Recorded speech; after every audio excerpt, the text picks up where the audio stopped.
हरियाणा के पूर्व मुख्यमंत्री भूपेंद्र सिंह हुड्डा के 4 डिप्टी सीएम बनाने वाले बयान के बाद से ही हुड्डा बीजेपी और जेजेपी के निशाने पर आ गए हैं। वहीं हुड्डा के इस बयान के बाद से हरियाणा कांग्रेस में भी खोट पड़ती नजर आ रही है। अब हरियाणा के पूर्व गृह मंत्री और कांग्रेस पार्टी के वरिष्ठ नेता सुभाष बत्रा ने अपनी ही पार्टी के खिलाफ मोर्चा खोल दिया है।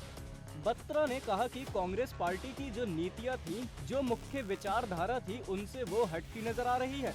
वहीं दूसरी ओर बत्रा ने हुड्डा को उनके ब्राह्मण समाज से उप मुख्यमंत्री बनाने और 4 उप मुख्यमंत्री बनाने वाले बयान पर आड़े हाथ लिया। देखिए, आज जो प्रेस कॉन्फ्रेंस का जो एजेंडा है वो मैं कई दिनों से देख रहा हूं कि कांग्रेस पार्टी जो है वो अपने नीतियों से, जो कांग्रेस पार्टी की मुख्य जो विचारधारा सेकुलरिज्म, धर्मनिरपेक्ष, वो उनसे थोड़ी सी हटती सी नजर आ रही है। और उससे मैं भी थोड़ा सा आहत हूं। तो आज प्रेस कॉन्फ्रेंस का पर्पस जो है वो ये है कि पीछे ब्राह्मणों का सम्मेलन हुआ था और उसके अंदर नेता प्रतिपक्ष चौधरी भूपेंद्र सिंह हुड्डा जी ने ब्राह्मण समाज को डिप्टी चीफ मिनिस्टर बनाने की बात कही थी। अच्छा है, ब्राह्मण समाज एक सर्वश्रेष्ठ समाज है, मैं हमेशा से उनकी इज्जत करता हूं। लेकिन हमने कभी भी, कांग्रेस पार्टी ने कभी भी कास्ट लाइन की राजनीति नहीं की। कौन डिप्टी चीफ मिनिस्टर बनेगा, कौन नहीं बनेगा, ये तो पार्टी हाईकमान का फैसला होता है।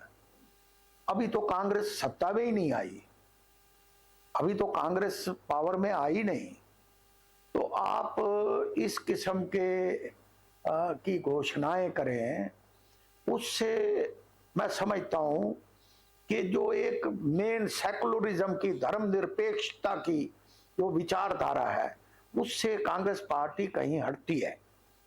तो मैंने कहा कोई नहीं, चलो हुड्डा साहब ने ये बात कह दी होगी। लेकिन उसके बाद दूसरे दिन उन्होंने दिल्ली अपने आवास से प्रेस कॉन्फ्रेंस की।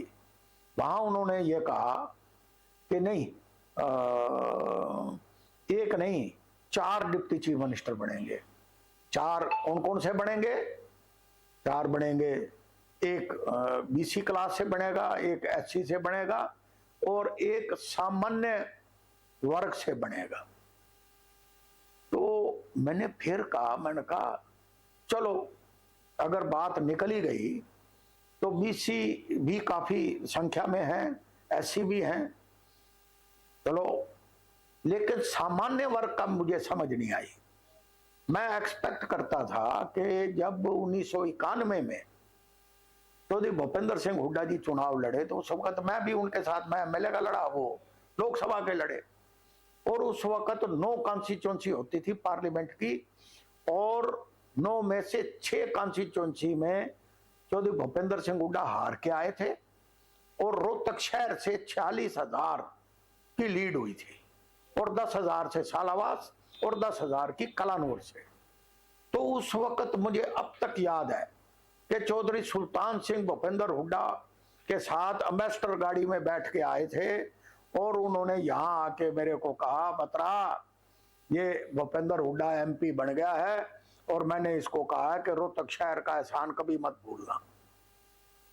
मतलब मीनिंग देयर पाई। उनका कहना यह था कि ये शहरी मतदाताओं ने अगर इतनी संख्या में वोट ना देते तो ये कभी एमपी नहीं बन सकते थे, क्योंकि उस वक्त जो लीड थी वो 46,000 वोटों की रफली, जो मेरे को आइडिया है, रोहतक शहर से हुई थी। और उस लीड ने जो रूरल एरिया से हार के निकल रहे थे उसको भी खत्म किया और सैकड़ों वोटों से वो विजयी हुए। तो मैंने कहा कि शायद दूसरी प्रेस वार्ता में वो जो सामान्य वर्ग है, सामान्य जाति से होगा। मैंने कहा कि वो पंजाबी शब्द उनसे चूक गया होगा। उनको तो कहना चाहिए था कि पंजाबी समाज का आदमी जो जाटों के बाद दूसरी कम्युनिटी है, संख्या बल के हिसाब से पंजाबी कम्युनिटी का नाम लेना चाहिए था, लेकिन मैंने कहा यह भी हो सकता है चूक हो गई हो। लेकिन आज सुबह उन्होंने करनाल में प्रेस कॉन्फ्रेंस की और उसके बाद वही बात रिपीट की कि 4 डिप्टी चीफ मिनिस्टर होंगे, जिनमें से एक सामान्य वर्ग का होगा। मैंने कहा हो, ये तो कोई ना कोई जो पंजाबी का नाम अब भी उनके मुंह से नहीं निकल रहा, तो हो सकता है कोई पंजाबी समाज से नाराजगी हो, कोई उनके मन में शोध हो, या किसी ने कोई उनको पीड़ा दे रखी हो। लेकिन मुझे ये चीज समझ में नहीं आई। मैं तो ये समझता था कि जितना जो कुछ भी उनको इस पोजीशन पे अगर पहुंचाया है किसी ने, तो हमारे पंजाबी समाज के लोगों ने पहुंचाया है। अब देखने वाली बात ये होगी कि हरियाणा विधानसभा चुनाव अभी आने में समय है, लेकिन उससे पहले ही हरियाणा कांग्रेस में पड़ रही ये दरार कहीं कांग्रेस को हरियाणा विधानसभा चुनाव और लोकसभा चुनाव में नुकसान न पहुंचा दे।